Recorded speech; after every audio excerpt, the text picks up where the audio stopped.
তোমরা যারা এবার এসএসসি পরীক্ষায় অংশগ্রহণ করতে যাচ্ছ, তোমাদের পদার্থবিজ্ঞানের ছোট্ট একটা টপিক, আমি ওইটাই 1 মিনিটের মধ্যে তোমাদেরকে বুঝিয়ে দেওয়ার চেষ্টা করব। বিষয়টা হচ্ছে দেখো, এক টুকরা কাঠের ঘনত্ব 750 কেজি পার মিটার কিউব হলে কাঠটি কত শতাংশ পানিতে ভাসবে?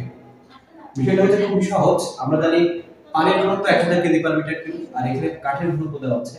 তাহলে আমরা কি করব, এই যে কাঠের ঘনত্বকে অর্থাৎ 750 KG per metre cube 1000 KG per metre cube দ্বারা ভাগ করব।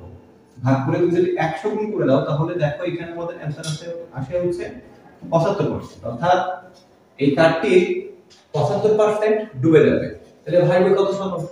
এটা হচ্ছে 100 থেকে তুমি 75 বিয়োগ করে দাও, অর্থাৎ এই কাঠটি 25% ভাগবে। ঠিক একই ভাবে কোন একটা বস্তুর ঘনত্ব যদি 250 কেজি পার মিটার কিউব হতো, তাহলে এই বস্তুটি 25% ডুবে যেত এবং বাকি 75% কি থাকতো? ভেসে থাকতো।